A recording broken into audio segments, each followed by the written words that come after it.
মৃত ব্যক্তির জন্য 3 দিন 7 দিন 21 দিন 40 দিন পালন করা জায়েজ আছে কিনা? মৃত ব্যক্তির জন্য 3 দিন 7 দিন 40 দিন 21 দিন এই জাতীয় যত দিনা অনুষ্ঠান আছে এগুলো একটাও ইসলামের নির্দেশ না। মনে রাখবেন, মৃত ব্যক্তিকে কেন্দ্র করে যত আনুষ্ঠানিকতা আমাদের দেশে হয়ে থাকে এর বেশিরভাগ আনুষ্ঠানিকতা আসছে আমাদের সাথে থাকা হিন্দু ধর্মাবলম্বী ভাইদের শ্রাদ্ধ থেকে। আপনি গুগলে গিয়ে শ্রাদ্ধ লিখে সার্চ দেন, ওনাদের ধর্মটা ওনারা পালন করুক, সেটা তাদের ব্যাপার, কিন্তু মুসলমান আপনি সেটা টেনে আনতে পারেন না। শ্রাদ্ধ মানেই হলো কোনো মানুষের মৃত্যুর পর আত্মীয় স্বজনের লোককে খাওয়ানো। আমাদের দেশে এই কালচার ওখান থেকেই মূলত আসছে, অতএব এটা মুসলমানের কালচার না। ভালো করে শুনে রাখেন, কোনো মানুষ মারা গেলে যে মারা গেছে তার ওয়ারিসদেরকে, তার আত্মীয় স্বজনদেরকে এলাকাবাসী খাওয়াবে, ঠিক না বেঠিক? কারণ যে তার বাবাকে হারাইছে তার মন খারাপ, রান্না বাড়া করার মানসিকতা নেই, তার পুরো পরিবারকে এলাকাবাসীর দায়িত্ব খাওয়ানো, সকাল বিকাল খাওয়াবে, যতদিন পরে ততদিন খাওয়াবে, কমপক্ষে 3 দিন খাওয়াবেই। আমাদের দেশে তাদেরকে খাওয়ায় প্রথম, কিন্তু এরপরে 40 দিনের দিন সুদে আসলে একসাথে উঠায়। প্রথম একটু খাবার পাঠায় গামলায় করে, পাতিলে করে, এরপরে খাওয়ায় হলো 10 জন রে, এরপরে গরু জবাই করে পুরো এলাকার মানুষ তাদের কাছ থেকে খানা দেয়। এটা জায়েজ নাই।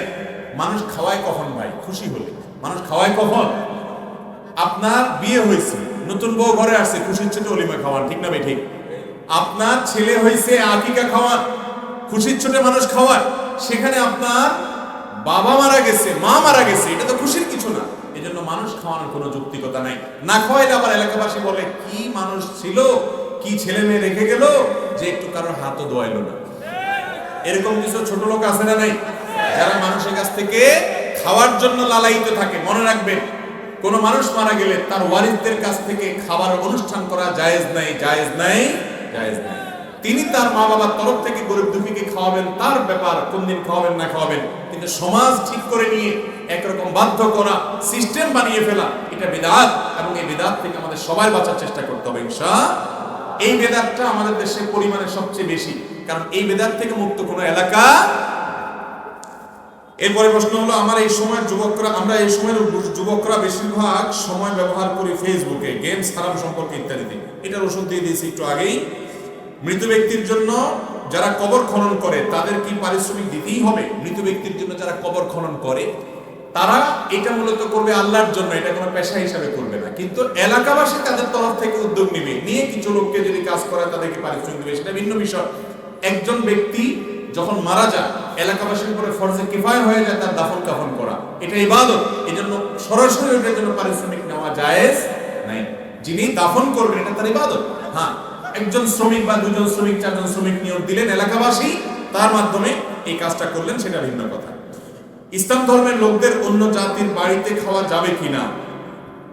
একজন মুসলমান কোন হিন্দু, খ্রিস্টান বা অন্য ধর্মের লোকদের বাড়িতে যে খেতে কোনো অসুবিধা নাই, যদি সেটা হালাল খানা হয়। যদি সেটা কি খানা হয়? হালাল খানা। আপনি কোথায় যেয়ে খাবেন এটা আপনার ব্যাপার। এমনকি আপনার বাড়িতে বসে যদি আপনি হারাম খান, সেটা জায়েজ হবে না হারাম হবে? কোন ইমাম সাহেবের বাড়িতে যায় যদি বসে হারাম খান, জায়েজ হবে না হারাম হবে?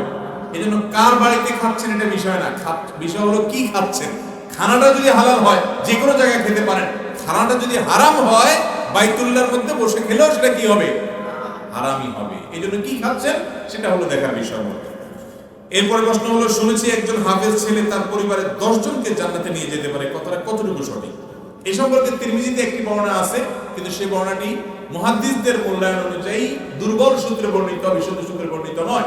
তবে এটা ঠিক যে নেককার, মুত্তাকি, পরেজগাররা কিয়ামতের ময়দানে আল্লাহর অনুমতি সাপেক্ষে অনেকের জন্য সুপারিশ করে জান্নাতের জন্য তারা নিয়ে যাবে।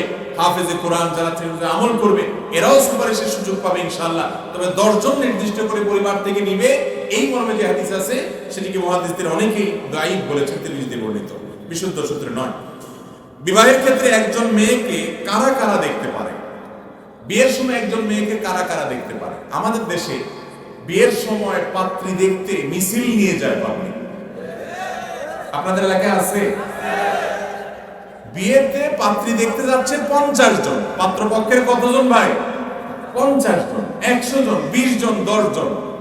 এটা খুবই গর্হিত একটি কাজ, ভালো করে শুনেন। বিয়ে উপলক্ষে পাত্রীকে দেখতে গেলে সেখানে পাত্র দেখতে যাবে, পাত্রর পক্ষে তার মা বোনরা দেখতে যেতে পারে, বাস। এর বাইরে আর দু একজন আনুষঙ্গিক থাকলে যাবে। দলে দলে মানুষ যে সেখানে পাত্রী দেখা, সেও আবার গরু ছাগলের মতো হাঁটে, পাত্রীর নাক দেখে, চোখ দেখে, কান দেখে, দাঁত দেখে, হ্যাঁ, পাও দেখে, উঠায় দেখে, বসায় দেখে, হাঁটায় দেখে, খাড়ায় দেখে, সামনে দেখে, পিছে দেখে, মনে হচ্ছে গরু কিনতে গেছে বাজারে। এটা খুবই গর্বিত একটা বিষয়। নারীকে সম্মান দিতে হবে, নারী আমার বোন, নারী আমার মা। অতএব কোন মেয়েকে দেখার জন্য পাত্র তো যায়, পাত্রের দুলাভাই যায়, পাত্রের বড় ভাই যায়, পাত্রের দোস্ত যায়, বন্ধু বান্ধব যায়, আছে না নেই? ভাগিনা যায়। দুলাভাইয়ের কাজটা কি? বিয়ে করবে পাত্র, দুলাভাইয়ের সেখানে কাজটা কি? এই দুলাভাইয়ের বেটা যায় তো যায়, আবার যদি তার বলতে দেরি হয় বা তাকে না বলা ছাড়া শালা বিয়ে করতে যায়, তাহলে শেষ, এই বিয়েতে আসে না। আপনাদের এলাকায় আছে এগুলো? এগুলো গুনাহের কথা, হারাম। যে বিয়ে করবে পাত্র সে দেখবে, বিয়ে হওয়ার পর শ্বশুর দেখবে, এমনকি শ্বশুরও বিয়ের আগে দেখবে না, বিয়ের আগে শুধু পাত্র একা দেখবে, আর পাত্র মা মেয়েরা দেখবে। একটা মেয়েকে আপনি দেখলেন 5 জন 10 জন মিলে, পছন্দ করলেন না, ধুয়ে আসলেন, আরেক পক্ষ দেখলো, তার মন ভাঙে, তার মন খারাপ হয়, পরিবারটা তুচ্ছ তাচ্ছিল্যের মধ্যে বা কোণঠাসা পরিস্থিতির মধ্যে পড়ে, এটা জায়েজ নাই। এজন্য পাত্র দেখার ক্ষেত্রে অনাচার বন্ধ করতে হবে। কাতার বিশ্বকাপ ইসলামী মোরাল তৈরি করা হয়েছে, অনেক ইসলামিক স্কলারকে আহ্বান করা হয়েছে, এটা কতটুকু শরীয়ত সম্মত?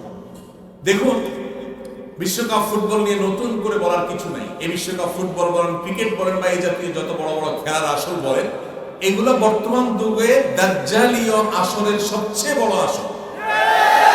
এগুলো মুসলমানের ইমানি চেতনাকে ধ্বংস করা, ভোতা করা, শয়তানের সবচেয়ে বড় হাতিয়ারগুলোর একটি, হাজারো পাপাচারের সমাহার। এগুলো মুসলমানের ইমানি চেতনা নষ্ট করে দেয়, আমাদেরকে এই খেলাধুলার প্রতি এডিকশন এবং আসক্তি তৈরি করে দেয়, আখিরাতকে ভুলিয়ে দেয়। এগুলো সবগুলোর আয়োজনটাই হলো গোটা এই শয়তানি সভ্যতার অন্যতম ষড়যন্ত্র, ইমান নষ্ট হওয়ার জন্য। এই ব্যাপারে কোনো সন্দেহ নেই। কিন্তু এখানে যদি ইসলামের কথা কেউ বলার সুযোগ পায়, কেউ এখানে আসছে খেলা দেখতে, এই উসিলা থেকে যদি কেউ ইসলামের দাওয়াত দিতে পারে, অবশ্যই সেটা প্রশংসা। ডক্টর জাকির নায়েককে সেখানে ইসলামের দাওয়াত দেওয়ার সুযোগ দেয়া হচ্ছে বলে আমরা শুনেছি। যদি এটি সত্য হয়ে থাকে, তিনি যদি সেখানে ইসলাম প্রচারের সুযোগ পেয়ে থাকেন, সেটাতে আমি কোনো সমস্যা দেখি না। একজন আলেম একটা মদের আসরে মাদকাসক্তরা মদ পান করছে, সেখানে গিয়ে যদি তাদেরকে দাওয়াত দেয়, তাদেরকে যদি ভালো পথে আহ্বান করতে পারে, অবশ্যই সেই কাজটা ভালো, সেটাকে খারাপ বলার কোনো কারণ থাকতে। ওই আসর খারাপ হতে পারে, কিন্তু সে আসরে যে ভালো কিছু করতে কোনো অসুবিধা নাই। বিদায় সেখানে যদি ভালো কোনো উদ্যোগ নেওয়া হয়ে থাকে, সেটা অবশ্যই অ্যাপ্রিশিয়েট যোগ্য, সেটা অবশ্যই অ্যাপ্রিশিয়েট করা উচিত। বরং আমাদেরকে যেখানে পাপ হয়, যারা পাপে লিপ্ত, তাদেরকেও দাওয়াত দিতে হবে। হ্যাঁ, আমি বলছি না যে আপনি যেখানে পাপাচার হয় সেখানে দাওয়াতের উদ্দেশ্যে গিয়ে নিজে সেখানে বিপদে পড়েন বা রিস্কে পড়েন না। যে রিস্ক মুক্ত থাকতে পারেন সে সেখান থেকে করবেন।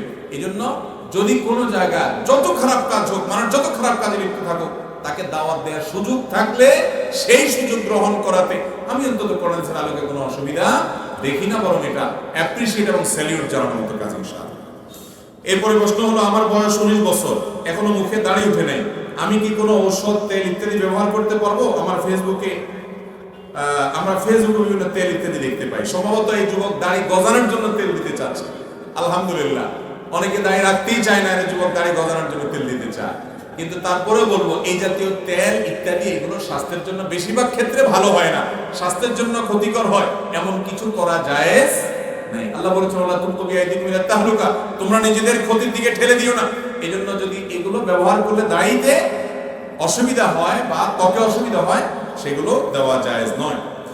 ছেলে পক্ষ মেয়ের বাপের বাড়িতে গিয়ে যে বরযাত্রী হয়ে শত শত লোক খাওয়া দাওয়া করে, এক্ষেত্রে ইসলাম কোন সীমারেখা ঠিক করে দিয়েছে কিনা যে এতজনে মিশে যেতে পারবে না? খুব সুন্দর এবং দরকারি একটা প্রশ্ন। ভাইরা আমার, বিয়ে করতে গিয়ে এই অনাচারটা করেন নাই এমন মায়ের ছেলে এই মজলিসেও খুব কম আছে। এটার নাম দিছে আমাদের দেশে বরযাত্রী। আমি এটাকে সবসময় বলি বদযাত্রী। কেন বদযাত্রী বলি? বিয়ে উপলক্ষে ছেলে হিসেবে আপনি যাচ্ছেন বিয়ে করতে, আপনার সাথে 2 জন সাক্ষী থাকবে, আপনার অভিভাবক থাকবে, কয়েকজন থাকতে পারে যুক্তি। কিন্তু আপনি কি করছেন? বিয়ে উপলক্ষে রীতিমতো চুক্তি করতেছেন যে আমাদের তরফ থেকে 200 লোক যাবে। আপনাদের এলাকা হয় এগুলা? 300 লোক লাগবে, 500 লোক যাবে, তাদেরকে খাওয়াইতে হবে। কে? মেয়ের বাপ। বিয়ে উপলক্ষে একটা মাত্র খাওয়ান আছে, সেই খাবারের আয়োজনটা করবে কে? ছেলে। সেই খাবারের নাম কি? ওয়ালিমা। এই ওয়ালিমা খাওয়াবে ছেলে। একটা আস্ত মেয়ে একটা সংসার থেকে উঠে চলে আসবে, সারা জীবনের জন্য আপনার বাড়িতে থাকবে। এই উপলক্ষে খুশির ছোট আপনি সবাই খাওয়াবেন, নতুন বউ ঘরে তুলছেন। ওই বেচারারা মেয়েরে বিদায় দিয়ে দিচ্ছে, মেয়েটা চলে যাচ্ছে, মনটা ভেঙে খান খান হয়ে যাচ্ছে। এরপরে আবার 200-300 মানুষ বসে বসে খাওয়াবে, কি দুঃখে। এই জন্য এই যাত্রাটাকে আমি বলি এটা বর যাত্রা না, এটা বদ যাত্রা। এটা বর যাত্রী না, এটা কি? বদ যাত্রী।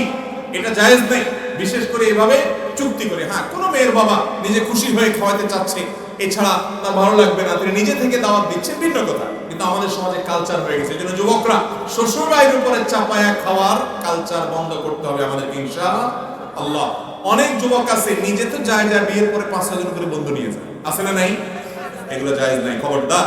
আমি একবার ঢাকার হাতিরঝিলের রাস্তার পার দিয়ে যাচ্ছিলাম, আমার মনে আছে, 2টা মেয়ে সম্ভবত গার্মেন্টসে বা কোথাও তারা কাজ করে, তাদের সাথে যেসব খাবার টাবার ছিল সেগুলো দেখে বোঝা যাচ্ছিল। তো তারা দেখলাম একজন আরেকজনকে আলাপ করতেছে বদযাত্রী নিয়ে। আমি পিছনে ছিলাম, চিন্তা করলাম ভাই এই শব্দ তো আমার শব্দ, এই বদযাত্রী তো আমি বলছি। বলা যে হুজুর দেখলাম বদযাত্রী দিছি, গোষ্ঠী উদ্ধার করে। আমি চিন্তা করলাম হ্যাঁ আমার নিয়ে আলাপ করতেছে। আমি আস্তে করে সাইডে চলে গেছি, দেখা হয়নি। কিন্তু তারা এই জুলুমের শিকার, এই জন্য সেখান থেকে বাঁচার চেষ্টা করছে। অতএব বদযাত্রা করবেন